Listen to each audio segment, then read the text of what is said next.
Welcome to Italy.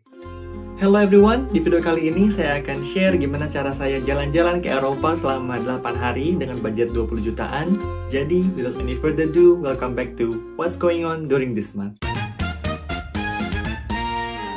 Halo, buat kalian yang baru di channel ini, kenalin nama aku Nizar. Aku udah tinggal di Inggris selama hampir 2 tahun.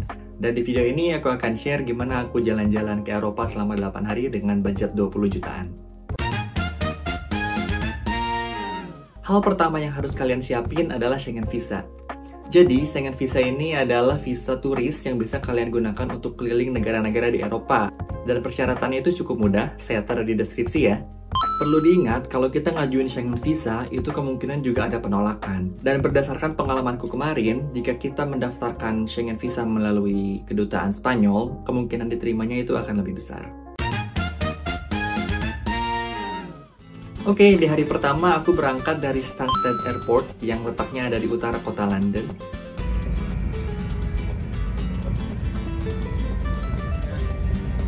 Sebenarnya harga tiket di negara-negara Eropa itu cukup murah, tapi mereka banyak charge di hal-hal yang lain. Sebagai contoh, kalau kalian mau menambah bagasi, kalian harus bayar ekstra. Contoh lain, kita itu diwajibkan untuk check-in online, dan kalau kita telat untuk check-in online, kita harus bayar check-in fee yang harganya lebih mahal dari tiket kita. Flight dari London menuju Barcelona itu memakan waktu 2 jam, dan once kita sampai di Bandara Barcelona, kita bisa langsung menggunakan metro atau underground train menuju kota.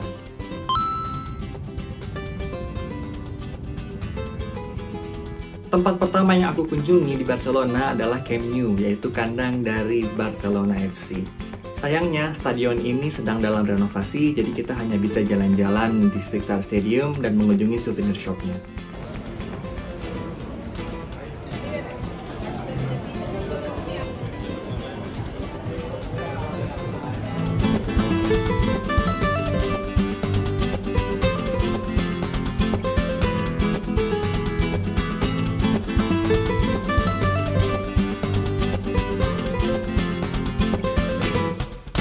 Dari stadion, aku sempetin untuk makan makanan khas Spanyol, yaitu paella, di salah satu restoran di sana. Habis itu, aku juga mengunjungi salah satu tourist attraction yang ada di Barcelona, yaitu Sagrada La Familia. Ini adalah gereja yang sangat besar di kota Barcelona dengan arsitektur yang sangat mewah. This is Sagrada La Familia. Setelah puas jalan-jalan, aku langsung balik ke hostel tempatku menginap yang harganya sekitar Rp500.000. Di hari kedua, karena aku harus mengejar flight yang sangat pagi, aku berangkat dari hostel menuju airport menggunakan metro dari jam 5 pagi. Hello, this is 5 a.m. in Barcelona and I'm heading to the airport to catch my flight. Tiket penerbangan dari Barcelona menuju Roma itu sekitar Rp500.000. Dan saat kita sampai di kota Roma, kita bisa langsung naik kereta bandara menuju pusat kota. Welcome to Italy.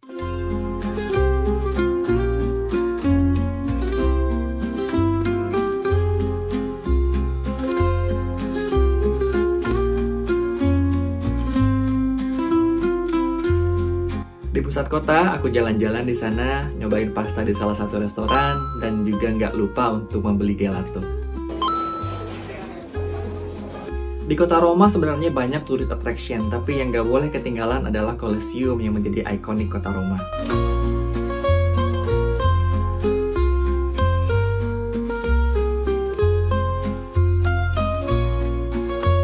Selama jalan-jalan di kota Roma, cuaca juga cukup panas, tapi kita nggak takut kehausan karena di banyak titik di kota Roma itu ada aliran mata air dari gunung-gunung yang ada di sekitar kota Roma. Dan itu sudah ada sejak zaman Romawi kuno. Sebelum pulang ke penginapan, aku juga sempetin untuk makan pizza di salah satu tempat di kota Roma. Aku nemu penginapan ini di Airbnb, harganya sekitar 2 juta untuk 2 malam. Di hari ketiga, rencananya aku mau mengunjungi Vatikan, negara terkecil di dunia. Saat sampai di Vatikan, orang-orang udah antri sangat panjang untuk masuk ke gerejanya, dan cuaca juga cukup panas, jadi aku nggak mau untuk ikut antri, dan lebih memilih untuk foto-foto dan jalan-jalan di sekitar kota Vatikan. Untuk makan siang, aku juga pilih salah satu restoran yang ada di Vatikan. Setelah itu, aku balik lagi ke kota Roma untuk jalan-jalan di sekitar kota Roma. Malamnya, aku makan di salah satu restoran pizza yang ternyata cukup terkenal di kota Roma. Pertama, karena memang penuh, dan kedua, ternyata banyak pesepak bola dunia yang pernah makan di restoran itu. Di hari keempat, aku berpindah dari kota Roma menuju kota Milan dengan jarak tempuh 3 jam menggunakan kereta. Sesampainya di stasiun kota Milan, aku langsung sarapan di sana dan beli 3 days pass untuk metro dan langsung menuju salah satu mall terkenal yang ada di kota Milan.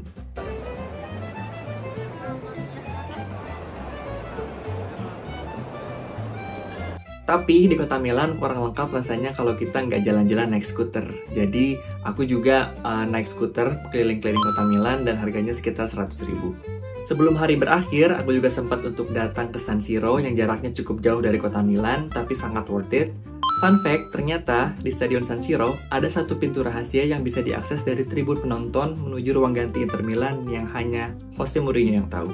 Jadi, walaupun The Special One Jose Mourinho terkena kartu merah, dia masih bisa mendampingi timnya di ruang ganti melalui pintu tersebut. Buat kalian yang pengen tahu video lengkapnya, klik link di atas ya. Setelah puas jalan-jalan di kota Milan, lagi-lagi aku makan pasta di sana. Setelah itu aku pulang ke penginapan yang bentuknya semacam hotel kapsul yang harganya sekitar 1,7 juta untuk 2 malam.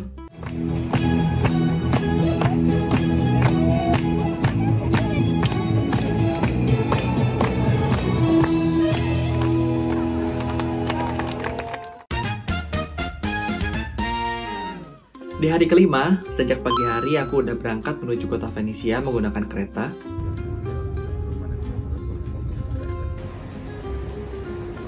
Sesampainya di sana, karena kota Venice itu sebagian besar adalah sungai, jadi transportasi utama di kota Venice itu adalah perahu. Dan kita bisa naik perahu sepuasnya di kota Venice dengan membeli daily pass seharga 400.000. Di sana banyak tempat yang menarik, kita bisa foto-foto, kita bisa mengunjungi toko buku yang legendaris di sana. Dan di sana juga ada banyak banget makanan yang bisa kita coba.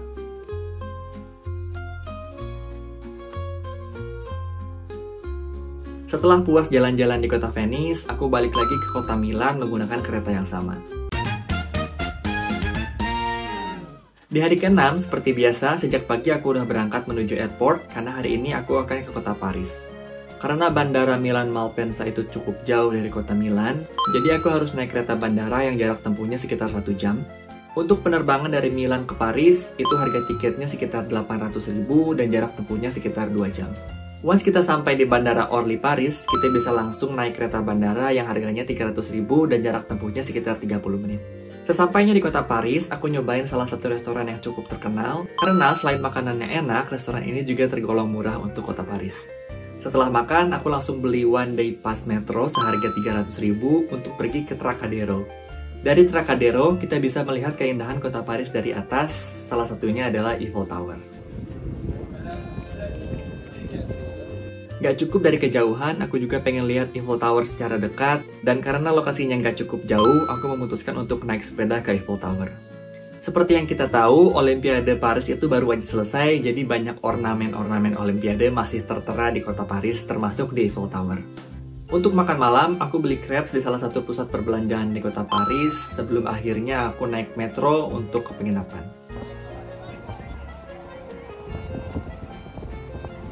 Karena keesokan harinya aku mau ke Disneyland, jadi aku nggak milih penginapan yang terlalu jauh dari Disneyland. Dapat dari Airbnb, aku menginap di salah satu perumahan warga lokal yang harganya sekitar 700.000. Di hari ke-7, karena Disneyland itu buka di jam 9 pagi, jadi sejak jam 7 pagi aku udah berangkat menggunakan kereta ke Disneyland. Buat kalian yang belum tahu, Disneyland Paris itu ada 2 park, yang satu adalah Disneyland dan Walt Disney Studio. Disneyland itu target audiensnya sebenarnya anak-anak, karena di sana kita bisa menemukan Disney Princess, Toy Story, Mickey Mouse, dan segala macamnya. Sedangkan Walt Disney Studio itu dirancang untuk anak-anak sampai remaja, karena di sana kita bisa menemukan Marvel Studio. Tips dari aku biar nggak ngantri lama, karena masuk dan keluar Disneyland itu sebenarnya bebas di hari tersebut. Jadi lebih baik untuk memulai hari di Walt Disney Studio, dan setelah agak siang kita bisa pindah ke Disneyland.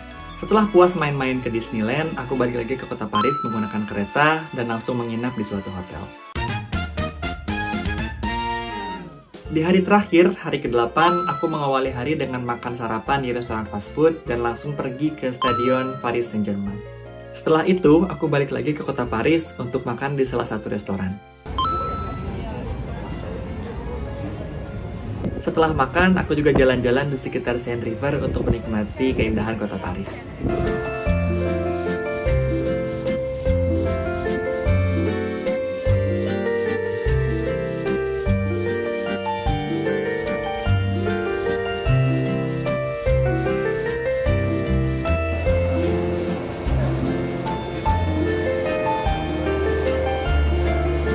So we are at the place where the fire of Olympic was placed during the Paris Olympic. So not like many other Olympics where they place the fire in a big torch. In Paris Olympic, they placed the fire in a hot air balloon. So the fire didn't act as a symbol only, but also it made the balloon fly. It's so amazing.